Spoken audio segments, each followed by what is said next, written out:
'n lewe wat gewy is aan hom. En ek weet, in elkeen van ons harte, daar's 'n diep begeerte om in God se wil te bly en te leef. Net so, voordat ek begin, net so bietjie iets wat jy jou agterkop moet hou, hoekom ons doen wat ons doen, hoekom ons sê wat ons sê, en waar ons besig is. En hier praat ek met eerlike, opregte mense, wat voor God eerlik en opreg leef. Ek praat nie hier van kansvatters. Weet jy, kry partykeer maar ouens wat, hulle kyk nou maar wat kan ons uit hierdie deal uitkry? Nee, dit is nie waarvan ek praat. Weet, daar's 3 fases vir 'n kind van die Here se lewe. Die eerste ene is waar jy as mens gekonfronteer word met die kruis. En ons het vanoggend by nagmaal, en jy word gekonfronteer met die feit dat jy 'n sondige mens is, God vyandig gesind is, en dat jy besef jy's verlore en jy gryp aan hom vas as jou verlosser, nee. Dis die eerste fase, en vir hierdie fase het Jesus reeds alles betaal. Maak nie saak wat jy kan niks by dit sit nie, jy kan niks wegvat nie. Dis 'n geskenk wat ek en jy ontvang, dit is gedoen, goeie werke om by die kerk te behoort of wat ook al, dit doen niks vir jou hier nie. Wat vir jou hier doen, is die feit dat jy in afhanklikheid voor die Here kom en hom deel maak van jou lewe, nee. Dis die eerste deel. Dan begin ons in hierdie lewe stap. Nou die pad wat ek en jy nou stap, tot die ewigheid toe, hierdie pad tussenin, die pad wat ek en jy vanoggend op stap, is hierdie pad. Doen ons eenvoudig, omdat ons dankbaar is vir dit wat hy vir ons hier gedoen het, en vir dit wat hy in die ewigheid vir ons oopgemaak het, né? So dit is nog eenvoudig. Nee, en hierdie pad is eenvoudig net om in dankbaarheid te leef. Wat het ons op hierdie pad? Ons het die woord, ons het die werking van die Gees, ons het die kerk, die liggaam van Christus, ons het die voordele van dit wat ons leer uit die verhouding wat ons nou het. Daar het ons die vrede met God gehad, hier het ons nou vrede. Jy weet, op hierdie pad is jy kan maar sê die fondasie van die pad is die apostels en die profete en ons voorgangers en hierdie is die ouens en Petrus sê ook dat die geen skrif is deur die menslike storie deurgegee nie, maar deur die Gees geïnspireer nie. Jy begin op hierdie pad stap, nee. En al wat die Here van jou op hierdie pad verwag, is nie performance nie. Is nie om dit nog beter te kan doen nie. Dis eenvoudig dankbaar. En weet jy wat doen die Here met 'n dankbare gesindheid? Hy kom seën dit. En dis waaroor ons gaan praat oor Gods vrug, nee. Tot jy op die punt kom waar jy hier sterf en die ewigheid ingaan. So hierdie groep, ons leef hier tussen. So Gods vrugtige lewe. En dit is natuurlik my gebed vir jou vir 2026. Dat jy 'n godsvrugtige of 'n godsalige lewe, party vertalings praat van godsalig, sal lewe in dankbaarheid voor die Here, né? En ons lees dit in 1, ek gaan nie vir jou lees nie, maar 1 Timoteus 4 vers 7 tot 8, kom Paulus en sê, hy praat spesifiek van geestelike oefening.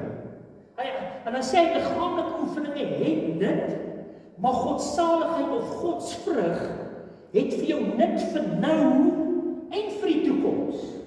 So dit is belangrik. Dan sê hy ook daar vir Timoteus, hy sê jy moet ook so leef dat mense jou vordering kan sien. Dit beteken nou, ek stap op hierdie pad, maar ek is nie alleen nie, ek het my vrou, ek het my kinders, ek het die gemeente, ek het mense saam met wie ek werk, en jy is besig met jou werk, en jy is besig met jou lewe ook, en ons stap hierdie pad, en hy gee vir ons gawes, en hy gee vir ons talente, en op hierdie pad leef ons absoluut uit dankbaarheid vir die Here. Nou, wat gebeur nou? Nou moet mense ons vordering kan sien, dis wat hy vir Timoteus gesê het. Kan mense ons geestelike vordering sien? Kan hulle dit hoor? Is dit in ons woorde, is dit in ons dade? Of wonder mense partykeer of ons glo?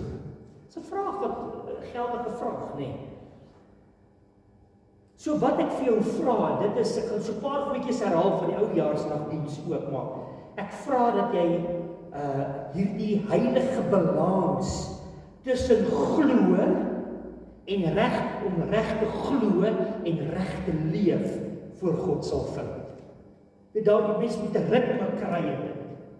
Want ons is in die lewe, ons is besig in die lewe, maar terwyl ons dit doen ons dit nie alleen nie. Dit is hoekom ons ook mense wil beïnvloed om saam met ons die pad te stap.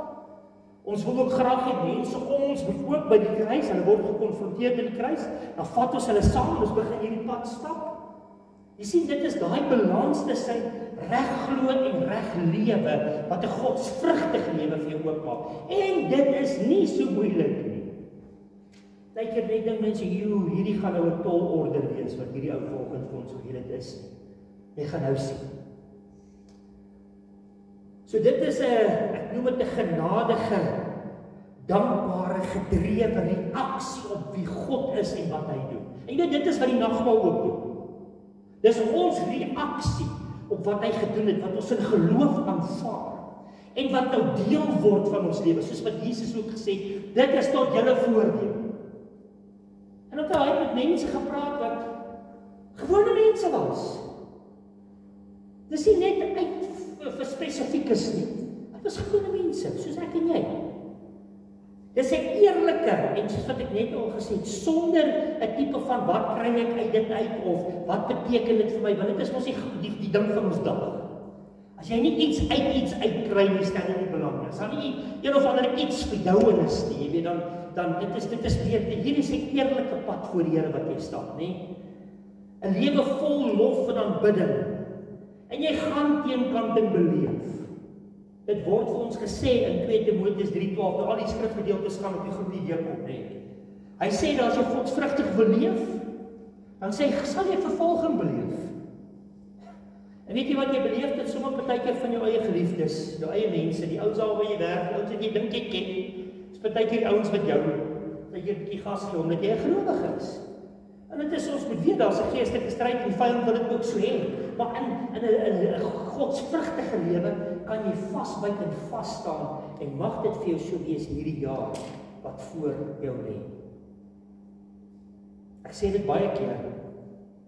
As jou geloof in die Here jou niks kos nie, is dit heel waarskynlik ook nie die moeite werd nie.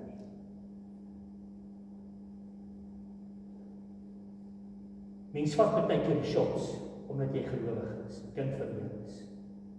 Maar jy kan hulle maar vat, want jy weet, hy gaan jou nie los. Paulus sê dit ook. Hy praat van hierdie vervolging wat hulle sal beleef, maar dan sê hy, kyk maar na my lewe. Die Here het my gered uit elke storie uit, waar daar krisis was. Beleef jy dit nie ook nie? Jy weet, as God jou saak vat, dan het jy die regte ou in jou kant, met groot respek gesê nie. En dan kom ons by die gedeelte wat ek vanoggend vir jou wil lees. Dit is nog nie op die bord nie. Ek gaan dit net vir jou lees. Daar's 'n paar ander goed wat op die bord gaan kom. Maar Titus 2 vers 11. In Titus 2, nou dit is net daar 'n rukkie, 'n paar bladsye voor Hebreërs. Titus 2. En ek lees vir jou sommer daar van vers 11 af. En hier gaan dit oor 'n gesonde leer en leefstyl wat by gelowiges behoort te pas. Dis wat Paulus vir Titus sê, hè, hy bemoedig hom. Nou hoor wat sê Titus 2 vers 11. Hy sê, of miskien moet ons sommer, kom ons lees vers 9. Hy sê, die slawe, hy noem verskillende persone, hy sê, die slawe moet in alle opsigte aan hulle eienaars onderdanig wees, ek kan maar die res gaan lees daar en hulle tevrede hou. Hulle moet nie teestribbel of steel nie, maar toon dat hulle goed en ten volle betroubaar is. Hy sê, op so 'n manier sal hulle alles wat hulle aanpak, die onderrig oor ons verlossing aantreklik maak. Jy sien, ons lewe, wat ons nou hier leef en dankbaar het, moet maak dat dit wat ons glo aantreklik is. Mense moet kan sê, "Jo, ek wil ook so leef." Jy weet jy wat daai ou is nie gewoonlik. Hoor wat sê hy verder hierso? Hy sê die liefdevolle goedheid van God wat verlossing bring, het inderdaad vir almal sigbaar geword. Hy sê dit voed ons op om die goddelose leefstyl en wêreldse begeertes af te lê. En hier kom die woord nou, dis waaroor ek oujaarsdag gepraat het. en gebalanseerd volgens die wil van God en toegewyd aan God in die huidige tyd te leef. Om gebalanseerd in hierdie huidige tyd te leef. Nou daai hele godsvrugtige lewe, hy praat van godsvrug in ander vertalings ook hier, is 'n lewe van om reg te lewe voor die Here. Dis 'n lewe van om toegewyd te wees aan die Here. Dis alles deel van hierdie godsvrug, wat godsvrug beteken, né? Dit is 'n lewe wat gefokus is, in ons konteks ook, om God se stem te hoor, om regtig die pad te stap, né? Nou, hoe doen mense dit? Dit is hier waar ek net vir jou gesê, dit is nie te moeilik. Nou, julle sal onthou, die wat hier was Oudjaarsdag, het ons gesê, hoe Kolossense, hy gaan op die bord kom, op die bord, hoe gaan ons dit doen? Want dit sluit alles aan by 'n godsvrugtige lewe. Nou sê ek vir jou, Kolossense 2 vers 6, ek het eers daardie tyd besef, 2 vers 6 wat die hoofvers is eintlik ook 26, net 20:26. Nou kom niks aan getalle en goed sommer nie. Maar dit het nou maar net so gebeur, hè? En ek het ook nie so gaan soek nie, dit is wat gebeur het, hè? En hoor wat sê Kolossense 2, dit gaan ek vir jou lees, jy kan dit saam met my lees. En ek hoop jy word opgewonde oor dit wat vir die jaar vir jou waag. Hy sê, nou dat julle Christus Jesus as julle Here aangeneem het, moet julle leef soos mense wat aan hom verbonde is. Dink aan hierdie pad wat ons stap. Hy sê, bly in Christus. Jy sien, dis die geheim. Bly in Christus geanker en bou op hom standvastig in die geloof, soos julle geleer is, en loop oor van dankbaarheid. Jy sien, om in hom te bly. Nou, kom ons wees eerlik met mekaar. Kan 'n mens regtig dankbaar bly, los van jou geloof? It's impossible. Mense is juist dankbaar omdat jy glo, is dit nie so nie? So as ek glo dat die Here vir my gedoen het wat hy vir my gedoen het, en ek glo hy stap elke dag deur die Heilige Gees die pad met my, en ek glo hy seën my gawes en my talente, en dit bring my net op 'n punt waar ek net sê, dankie Here, dankie. Ek het myself voorgeneem en ek doen dit al vir 'n rukkie. Om nie sommer net vir die Here goed te vra nie. Ek doen dit nog steeds as mag hom vra, maar ek sê meer dankie as wat ek vra. Baie keer as ek so deur die dag gaan, dan sê ek dankie Here. En as ek sê dankie Here, dink ek baie keer aan my uitdagings. En terwyl ek sê dankie Here, voel dit vir my asof my uitdagings is klaar uitgesort. Ek sien uit om te sien hoe die Here vir my gaan voorsien. Jy sien, dis nie 'n moeilike storie. Want dit gaan ietsie sê van jou geloof, sodat jou posisie is belangriker as jou kondisie, het iemand teen my gesê. Dis 'n sê ding wat ek by 'n oom gehoor het eendag. Gaan nie oor die kondisie nie, die omstandighede, dit gaan oor jou posisie in Christus, as jy in hom is. En nou begin jy dankbaar in hom leef, en dan gebeur wonderlike goed. So, besef jy is nie uitgelewer soos wat jy op die bord sien aan omstandighede, of hoe jy dit dalk beleef nie. Nou weet ek, party van julle werk by plekke wat nou nie so altyd so opbouend is nie. Ons sal nie name noem van plekke waar mense werk en so voorts in Ryds. But it's not always nice, nee. Moenie almal sê op hierdie nie. Maak nie saak wat dit is. Jou posisie in Christus is baie belangriker as die kondisie, nee. Waar jy werk of leef, of wat ook. Bly met ander woorde in Christus en wees dankbaar, het Kolossense 2 vers 6 en 7 gesê. Hoe bly ek in hom? Natuurlik dankbaarheid. Volgende slide sê die volgende. Hy sê vir ons daar. Kyk, volgende slide sal seker nou kom. Dankbaarheid is niks anders as dankoffers. Dankoffers. Daai gedeeltes gaan ek nie vir jou lees nie, want Kolossense 2:7 het ek reeds gelees, maar Psalm 56:13 sê, die enigste manier hoe ons die Here kan terugbetaal vir enigiets wat hy doen, is 'n dankoffer. Nie geld nie dit nie, hy sê is 'n dankoffer. Hy sê ek sal my geloftes aan U bring vir dit wat U doen, hè. Jy kan hom gaan lees. Hebreërs 13:15 praat van die offers wat God tevrede stel. En raai wat se offers is dit? Dankoffers. Hy sê dit in Hebreërs 13 vers Jy kan dit maar gaan lees. En ons doen dit as gevolg van die feit dat ons lewende stene in 'n lewende gebou, 1 Petrus 2:5 is. En dan sê hy daarso, ons moet elke dag geestelike offers bring. Nou weet ons reeds wat is die offers waarvan God hou, is dankbaarheid. In die konteks van 1 Petrus 2:5 praat hy ook natuurlik van om in Christus en geloof in hom te hê, want hy praat daarvan die hoekklip wat verwerp is, wat nou die hoeksteen geword het, en ek en jy is nou in hom ingemessel. En raai wat, hou hierdie hele storie in die gang, en help my met my geestelike lewe, eenvoudig dankoffers, om dankie te sê.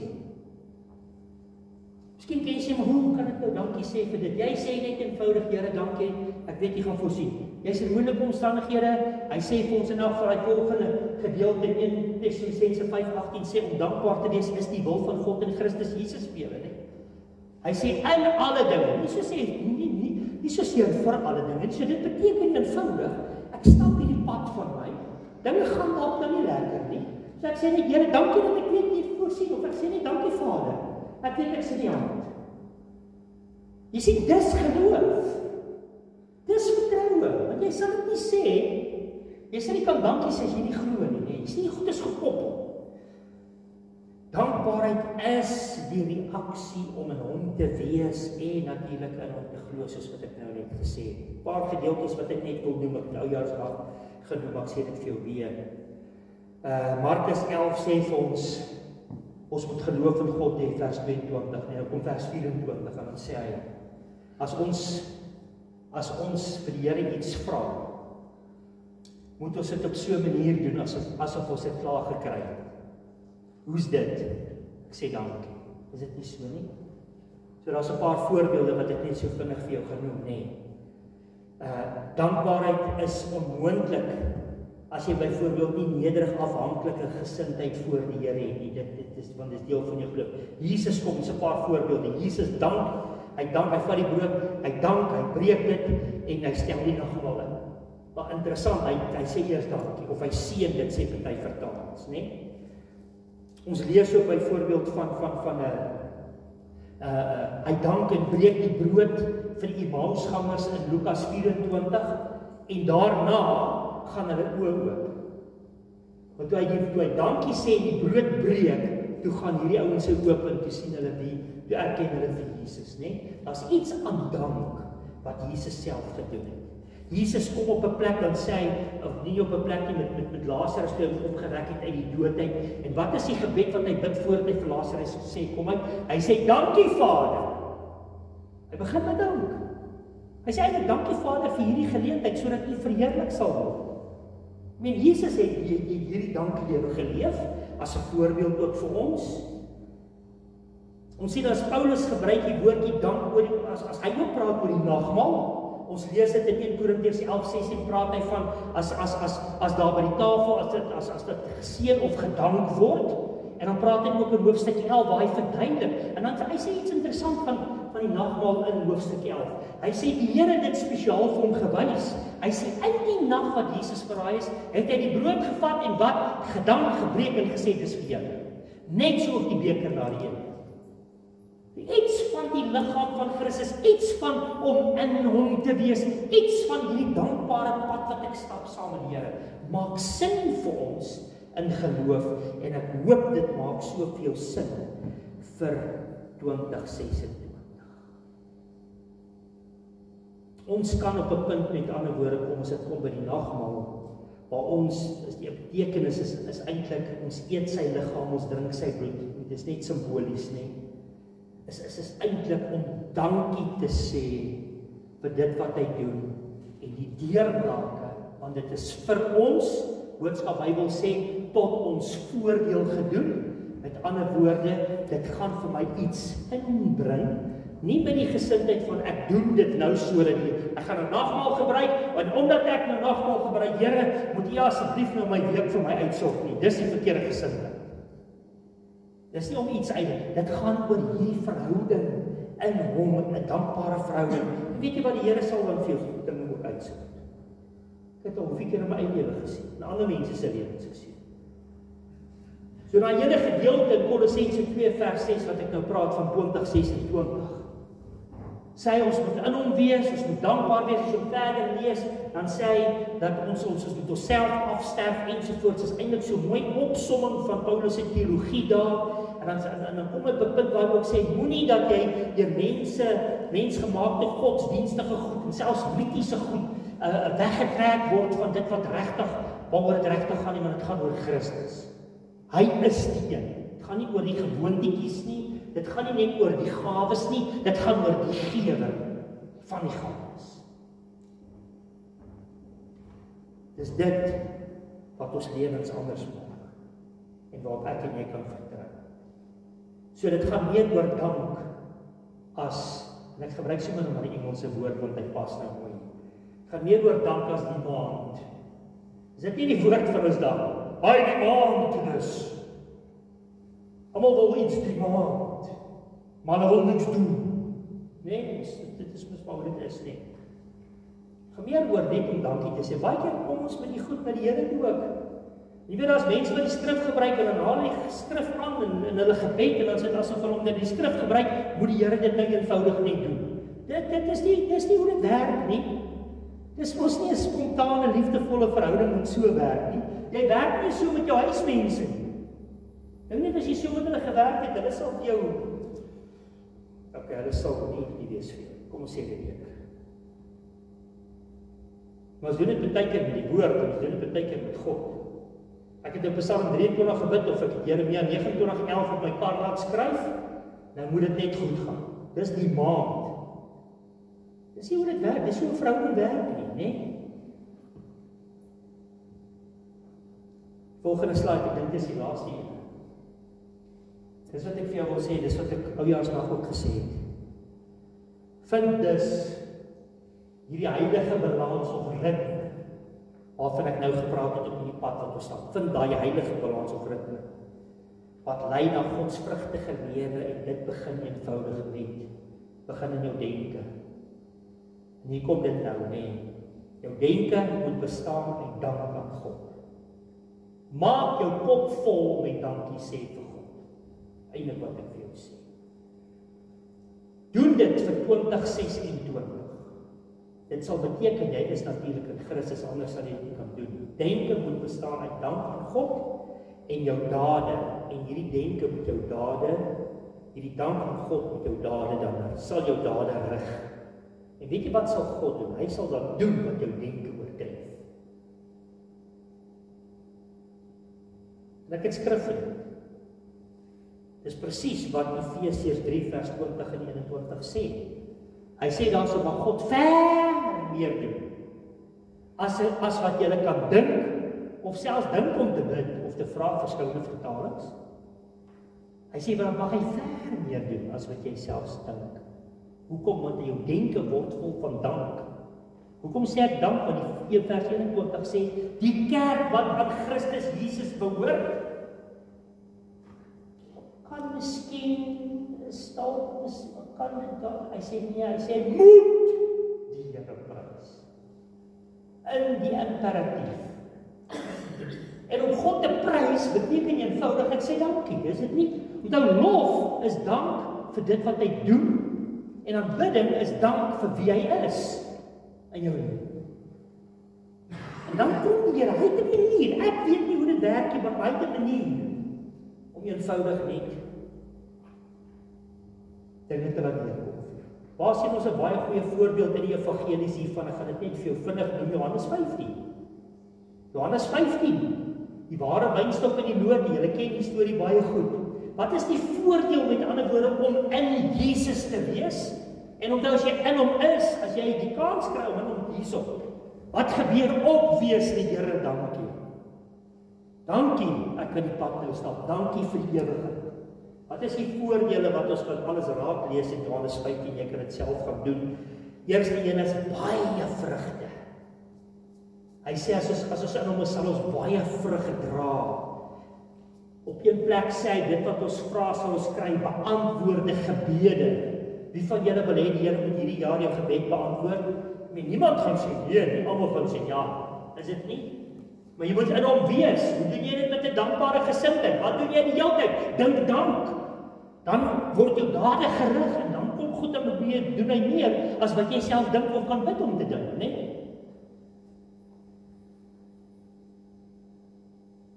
Jy sal naby aan God se hart wees, vers 9, om Christus se liefde te beleef. Jy kan maar daar vers 10 gaan lees. Jy sal in gehoorsaamheid leef, om in gehoorsaamheid te leef, om volkome blydskap te beleef, om 'n vriend van Christus genoem te word, alles in Johannes 15, om te weet wat Christus se wil is, jy gaan dit nog agterkom vers 15, om deel te wees van sy koninkryk, om die wêreld ook vir hom te wen, omdat jy dit nie vir jouself kan hou nie. Ek sê vir jou baie duidelik, baie keer sê mense, ja, maar julle wil nou net hierdie paadjie vir jouself hê, jy's gekeer, jy worry nou oor niemand anders nie. Luister, as jy regtig 'n lewe van dank leef, omdat jy in Christus is, hou jy dit nie vir jouself. Jy wil dit deel. Jy wil ook hê, ander mense moet die vreugde beleef wat jy het, is dit nie so nie? Gods vrugtige lewe wat God sê, wie gaan nee sê vir dit? Jy gee dit vir almal om jou. Jy kan nie anders nie. Eendag het ek gepraat oor die feit dat mense julle lewe moet net gaan oor, jou hele lewensreis moet gaan om jou totale vreugde net in God te vind. En weet jy wat een van die kritiese denke teen dit het gesê, ja, maar julle wil net altyd rondhardloop met hierdie pie in the sky, en julle is nou maar net happy voor die Here, dis al wat julle sê, werkie so. As jy iets van dit, en dan wil julle nou nie meer uitreik en mense disippels maak nie, want julle het nou net hierdie wonderlike storie van die Here in julle koppe. Ek sê, dis onmoontlik. As jy hierdie wonderlike ding van die Here beleef, is dit onmoontlik om dit vir jouself te hou. Jy wil dit gaan deel ook met ander mense. En dan natuurlik ook om gekend te wees, of gekend te word as een van sy disippels. Hy sê ook, as ons mekaar liefhet, sal almal weet dat ons disippels is, nee. En ek kan dit natuurlik gaan vergelyk met Romeine 11 se olyfboom storie, waar Paulus praat van die makolyf en die wille olyf. Makolyftakke is uitgekap, want dit is die Jode wat hom bly verwerp het, maar die wille olyf is ek en jy, die heidene, ons wat nie Jode is nie, wat ingeënt is. Selfde storie as die wynstok storie, nee, wat Paulus verduidelik in Romeine 11, jy kan maar gaan kyk, wat spesifiek praat van die bedeling van die heidene, ek en jy, wat die liggaam van Christus wil, die kerk bedeel, nee, sluit af. Kan net 'n paar skrifgedeeltes vir jou doen. In Efesiërs 5 vers 4 word daar gesê, wat by julle pas, is om God te dank, omdat jy in die lig leef nie. Nou dis nie wat die vers sê, dis net 'n opsom. Hier spesifiek wat die vers sê, hy sê in vers 4, ook skriwe stories, sinnige praatjies, vulgêre grappe pas nie by julle. Dis ander goed wat hy ook noem, nie? Ek gaan nie alles lees nie. Hy sê wat by julle pas. Hy sê hierdie goed pas nie weer, maar wat by julle pas is om God te dank. In vers 20 sê altyd in die naam van ons Here Jesus Christus vir God die Vader dankie vir alle dinge. Alle dinge. Dis 'n gebalanseerde lewe, dis waarvan ek net nou gepraat het, Titus 2 vers 12 en dit voed ons op om die goddelose leefstyl en wêreldse begeertes af te lê en gebalanseerd. Onthou daai hele storie van reg glo en reg lewe, daai heilige balans of ritme wat jy gaan vind, en ons weet hoe vind jy dit? Deur dankbaar te wees. Hy sê volgens die wil van God en toegewyd aan hom in die huidige tyd te leef. Nee? Dan kom ook die volgende ene wat jy ook kan saamvat, genade sal natuurlik toeneem. Hy sê in 2 Korintiërs 4 vers 15, hier is eintlik 'n mooi stuk. Hy sê ons doen dit alles ter wille van julle. Hy praat in 2 Korintiërs 4 mos van die klei potte wat maklik kan breek, van die skat in hierdie pot wat wonderlik is. Dan sê hy hoe die liefde van Christus hulle dring om aan te hou met die evangelie. Hy sê ons doen dit alles ter wille van julle sodat die genade van God soos dit oor meer en meer mense spoel. Dink aan hierdie pad, meer mense spoel, omdat ek en jy begin dankbaar leef, nee, en doen. Hy sê sodat dit oor meer en meer mense spoel, dat dit ook die dankbetuigings al hoe meer kan laat word. Jy sien, dit is eintlik eenvoudig, nee. Maar dit gaan vir jou iets vra om te glo, in Christus te bly. Hy sê daar sê dankbetuigings al hoe meer kan dat word en God se heerlikheid so erken kan word. Tot God se heerlikheid gaan raak gesien word in 'n lewe van dankbaarheid. 'n Lewe toegewy aan die Here, 'n lewe waar jy jou fokus op sy stem te hoor, sal nie ongesiens verbygaan. Dis net eenvoudig waar jy beweeg en leef. Dis net anders. Miskien het jy dit al beleef, ek hoop jy beleef het hierdie jaar as jy nog nie. Om hierdie rede gee ons nie moed op nie. Hy sê alles ons uiterlike mens besig om te vergaan, innerlik word ons van dag tot dag vernuwe. Julle ken die gedeelte goed. En hy sê dis juist omdat ons gefokus op die onsigbare, nie net op die fisiese goed nie. Want daar's daai heilige balans tussen die fisiese lewe en die geestelike lewe wat jy nou begin vind. En die maklikste manier om daai balans reg te kry te vind is dankbaarheid. Om dankie te sê. Sit op hoeveel verse gesien. En dan die laaste enetjie, 1 Petrus 3:13 sê, sien daarom met verwagting uit na die genade wat vir julle gebring word wanneer Jesus Christus weer verskyn. Jy sien ons is nou hier op hierdie pad, kan dit gebeur of ek gaan dood of die wegraping of die wederkoms of wat ook al, nee. Hy sê ons kan met verwagting uitsien hierna. Ons lees dit ook daar in Titus 2 as jy 'n bietjie verder lees. Hy sê, wanneer Jesus weer, hy sê, sorg dat julle helder dink en gedissiplineerd lewe. Ons lewe op hierdie pad is gedurige ja vir God en nee vir die vyand. Ek hoef nie vir jou te sê as iets van die vyand af is, jy gaan dit weet. Dit gaan sleg negatief en vrot wees. You will know it. Jy gaan dit weet en jy kan nie daarby verbykom nie, want die Gees in jou gewete God werk het. Net soos wat jy sal weet hoe die goeie dinge en dit wat mooi is, soos wat Filippense ook sê, dit wat lofwaardig is. Weet jy wat bewerk daai goed vir jou? Hy sê dit in Filippense 4. Hy sê dit bewerk vir ons vrede. Paulus skop eintlik op 'n ander plek daarmee. Hy sê, hierdie bietjie moeilikheid bewerk vir ons 'n ewige gewig van heerlikheid. Ons kan maar hierdeur gaan. Hoe gaan ons hierdeur gaan? Hoe gaan ons 2016 voor? Miskien vra jy dalk self die vraag nou. Hoe gaan ek dit doen? Hoe gaan ek dit maak? Begin dankie sê. Hoe gaan ons survive? Ons hoor alles wat gaan gebeur. Hoe gaan ons dit doen? Begin dankie sê. Hoe gaan ek genoeg en gedit en gedank? Begin dankie sê. Hoe kan ek regtig geestelik begin? En ek hoop jy het 'n geestelike plan vir 2026. Die Here het klaar vir my ingegee vir my persoonlike lewe. Maar het jy een? As jy nie een het nie of nie een kan kry, praat met my, ek sal help om een te kry. Maar hoe is jou geestelike plan? Het jy 'n plan? Hoe kom ek daarby uit? Begin dankie sê. Staan in die oggend op en begin dankie sê, loof en prys die Here. Dis amazing hoe die Here jou dag verander as jy so begin ook in die oggend. Selfs al straatjie pop op die ver, jy ken daai taal, né? Bietjie later die dag. Weet jy wat gebeur met jou dan? Jy is eenvoudig rustig, want hy doen ver meer as wat jy kan dink. Jy selfs kan bid om te dink. Daarom kan jy hom prys die Ek glo vanoggend. En ons gaan dalk nog 'n Sondag of wat spandeer aan die hele dankstorie en dankbaarheid. Want ek wil hê jy moet saam met my in hierdie beginsel gewortel. Jy moet so 'n bietjie in hom ingroei. Want dit is nie noodwendig ons gewoonte nie. Dit is baie moeilik om baie keer uit 'n negatiewe groef te kom. Jy weet wat is die verskil tussen 'n groef en 'n graf? Net die diepte. Verder is dit dieselfde ding. Net die diepte. Iemand het gesê in 'n groef stink lyk.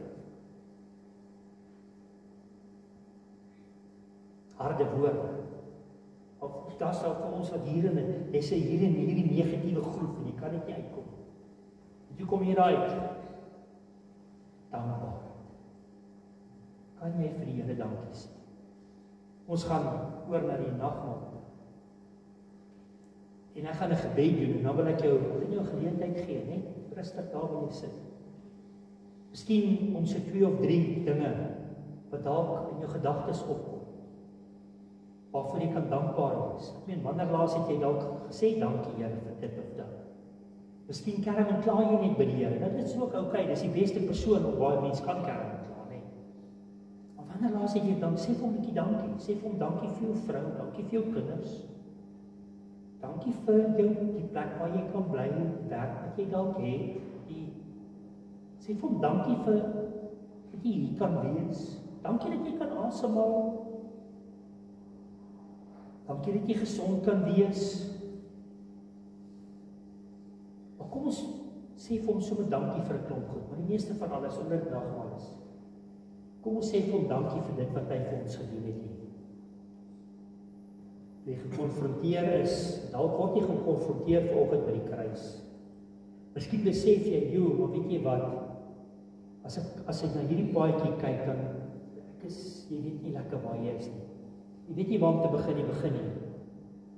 Kom in Christus eers. Kom in Christus.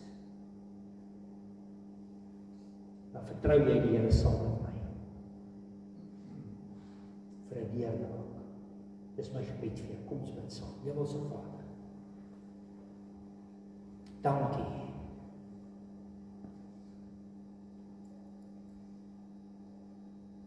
Dat ons vanoggend kan sê dankie. Dankie dat die liefde en guns groot is oor ons. En ek bid vir my boeties en sissies vanoggend saam met my Here, dat soos wat hulle in hul hart en gedagtes, hulle dankbaarheid ook nou gaan betuig. Here, dalk sondes bely, ek weet nie. Het met elke persoon gepraat, help ons om nou gehoorsaam te wees. Kom ons spandeer 'n paar oomblikke net so aan aanbidding. Praat ons met die Here.